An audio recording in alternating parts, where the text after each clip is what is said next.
Supreme Leader today said that U.S. attack could spark a regional war. Do you have any response to that? Why wouldn't he say that? Of course you're going to say that, but we have the biggest, most powerful ships in the world over there, very close, a couple of days, and hopefully we'll make a deal. If we don't make a deal, then we'll find out whether or not he was right. How do you know, Mr. President? For a big day, one of our great people, Dan, Aaron, they're getting married, and so that's a big day. Very loyal, very fantastic people. Sir, on Iran, the Supreme Leader today said that U.S. attack could spark a regional war. Do you have any response to that? Why wouldn't he say that? Of course you're going to say that, but we have the biggest, most powerful ships in the world over there, very close, a couple of days, and hopefully we'll make a deal. If we don't make a deal, then we'll find out whether or not he was right. Mr. President, Texas, a Democrat won your special election in an area that you had won by 17 points. What is your reaction to that? I don't know. I didn't hear about it. Somebody ran where? In Texas, a special election for legislative seat. The 9th state Senate seat. I'm not involved in that. That's a local Texas race. Did you endorse the Republican? You mean I won by 17 You did.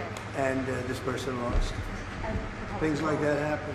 Does it worry you about the Well, you don't midterms? know whether or not it's transferable. You know, I'm not on the ballot, so you don't know whether or not it's transferable. But you know, you put the Democrats in, you'll end up with open borders again. You'll end up with crime all over the place. We have no crime anymore. And, I mean, think of it. The country has the lowest crime it's had in 125 years in recorded history. The year 1900. That's a long time ago. So it's very good. No, I don't know anything about it. I didn't know. I mean, I know there's a race going there. And it's too bad. What can I say? I have nothing to do with it. Yeah. Sir, what do you want out of a Cuba deal? Well, Cuba's a failing nation. It has been for a long time. But now it doesn't have Venezuela to prop it up. So we're talking to the people from Cuba, the highest people in Cuba. We'll see what happens. I want the people that came here that were horribly treated by Cuba to be taken care of, to be able to go back and do what they have to do. You know, they have their family there. They haven't been able to see them in years, many, many years. So I think we're going to make a deal with Cuba. President Trump, back to Texas. It's in bad shape. Cuba's in bad shape. Cuba has a humanitarian Do problem. you have any plans to endorse in that Senate race? Has your mind Which changed Senate at all? race? In Texas, the GOP primary. I'm giving it very serious thought. You know, my problem is I'm friendly with all of them. Those are the hard ones. I like all of them. All three. But you'll be seeing soon. Okay? They say whoever I endorse wins. That's probably right. Do you support all federal Border Patrol agents and ICE wearing body cams? We'll be talking about that in the near future. Okay? about But you saw my note that I put out yesterday. That was pretty, I think it was pretty conclusive. Look, we stopped crime in our country and the border is the best it's ever been. Thank you very much. I got to go to a wedding. Thank you, Thank you, sir. sir.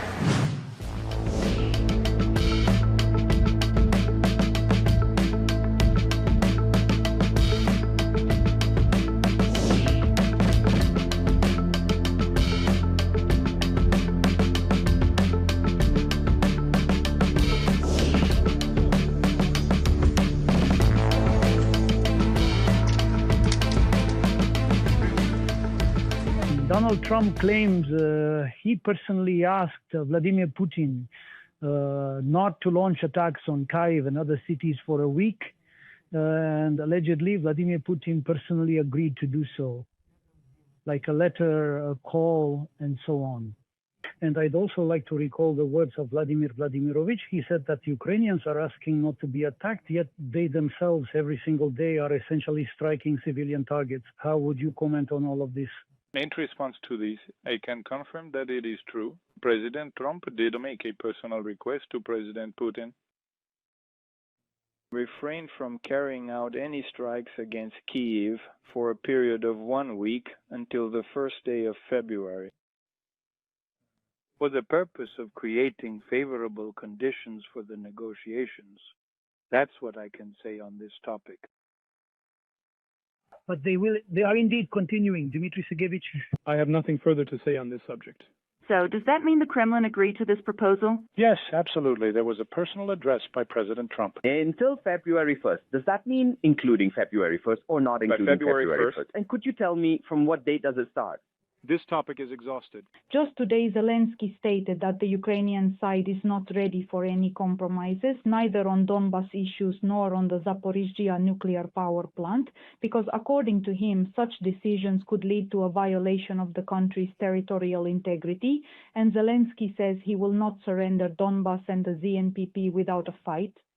Has the Kremlin seen such statements, and how do they assess this, as simply bravado or an attempt to disrupt the emerging negotiation process? Naturally, we have seen these statements. The first thing to note here in this context is, of course, that the Zaporizhzhia nuclear power plant has been under the control of the Russian Federation for over 2 years. And here, one question arises. Does this mean that the Kiev regime is preparing to advance through fighting? Is he trying to recapture this nuclear power plant, or is he going to launch an attack on the nuclear power station? And as for Donbas, the developments on the front speak for themselves, and in this regard, it's probably not worth adding anything more. Today, Zelensky also stated that he refuses to go to negotiations in Moscow, and in turn, he invited Putin to come to Kyiv. Dmitry Sergeyevich, could you tell us how the Kremlin reacted to this? And we've also seen these statements, and in fact, we've heard a great many statements over the past few days, and even in the last few hours, to be precise. Well, here perhaps I would like to remind everyone, and I must remind everyone that proactively, Putin himself did not invite Zelensky anywhere at all. He didn't offer any meeting to Zelensky. It was Zelensky who asked for a meeting, and Zelensky, in fact, is initiating the meeting. And in response, President Putin told him, yes, we are ready, but only in Moscow. It's very important to remember this. Guterres stated that the UN believes, unlike Greenland, the principle of self-determination cannot be applied to the situation with Crimea and Donbas as it was with Greenland. In our case, the principle of territorial integrity prevails, according to him. How did the Kremlin perceive such UN conclusions? We consider such conclusions profoundly erroneous from the perspective of international law. We disagree with these findings and have our own well-known, well-reasoned position. And because of the cold, extreme cold, they have the same that we do. I personally asked President Putin not to fire on Kiev and the cities and towns for a week during this. A single claim from Donald Trump has abruptly frozen the battlefield, at least on paper. He says he asked Vladimir Putin for a 1-week pause in attacks on Ukraine cities, and he says Putin agreed. Kyiv is responding with cautious hope, weighing relief against long-earned distrust. Moscow, however, remains silent, and in this war, silence is never neutral. US President Donald Trump says he made a personal appeal and Vladimir Putin listened. Speaking during a cabinet meeting at the White House, the US President claimed the Russian leader agreed to halt attacks on major Ukrainian cities for 1 week. The reason? Extreme winter cold. The claim, dramatic and unexpected, landed as Ukraine faces blackouts, freezing temperatures, and renewed strikes on its power grid.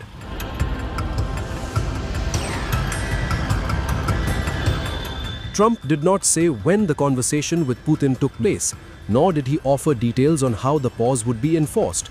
But he was clear on one point, that he personally asked Russia to stop firing into Kyiv and other cities, and that Putin agreed.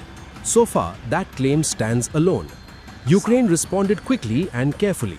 President Volodymyr Zelensky thanked Trump, calling a temporary halt in attacks during winter a foundation of life. With energy infrastructure under sustained assault, even a short pause could mean heat, light and water for millions. But Zelensky also made clear Ukraine is waiting to see if words translate into action. Behind the scenes, this idea is not new. Zelensky confirmed discussions on a temporary halt in attacks on energy infrastructure took place during trilateral talks between US, Ukrainian and Russian officials in Abu Dhabi last week. Sources say American officials raised the proposal, but even then it was unclear whether Moscow would agree.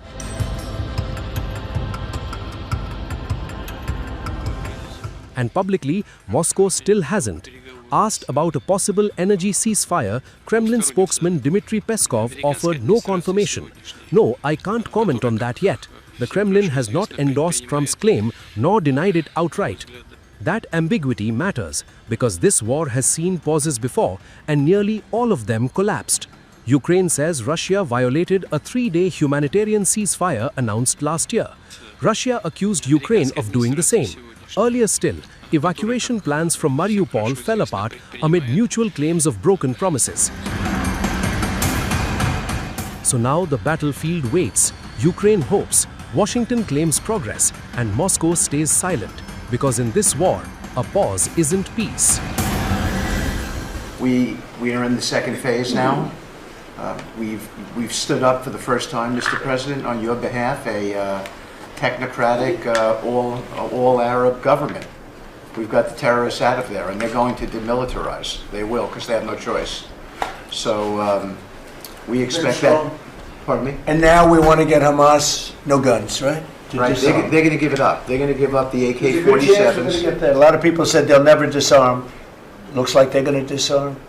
So we had 5 Russian generals last Sunday in Abu Dhabi with Jared and Dan Driscoll. And we think we made a lot of progress. The talks will continue in about a week, but lots of good things happening between the counterparties discussing the land deal. They're talking together. We have a security protocol agreement that's largely finished, a prosperity agreement that's largely finished, and I think the people of Ukraine are now hopeful and expectant that we're going to deliver a peace deal sometime soon. And because of the cold, extreme cold, they have the same that we do. I personally asked President Putin not to fire on Kiev and the cities and towns for a week during this. It's extraordinary. It's not just like cold, it's extraordinary cold, record-setting cold. Over there too, they're having the same. It's a big pile of bad weather, the worst. But it was really, they said they've never experienced cold like that. And I personally asked President Putin not to fire into Kiev and the various towns for a week. And he agreed to do that. And I have to tell you, it was very nice. A lot of people said, don't waste the call, you're not going to get that. And he did it, and we're very happy that they did it. That's correct. Because on top of everything else, that's not what they need, is missiles coming into their towns and cities. So I just thought I should say it. I thought it was a very good thing. And Ukraine was, almost they didn't believe it, but they were very happy about it, because they are struggling badly. I think it shows, Mr. President, how you provide an overarching sort of presence in these negotiations. The Ukrainians never thought it could happen. The Russians are doing things maybe that people wouldn't give them the credit for doing, and I think it always comes down to your indomitable spirit. The last time we had a press conference, it lasted for 3 hours, and some people said he closed his eyes. Look, it got pretty boring.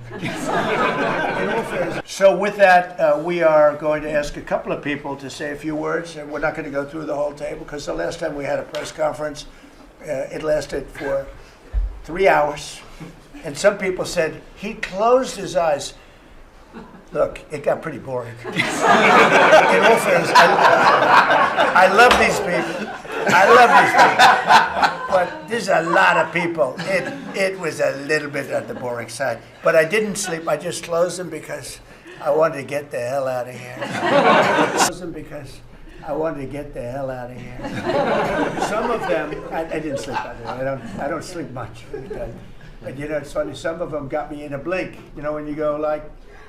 And they took me as at the one statistic yesterday that Scott told me is that for the first time ever, tell them about the steel in Japan, that we are now making more steel. Go ahead, please. So yesterday they reported for the first time in 26 years, the United States of America produced more steel than Japan, and that is entirely driven by your tariffs.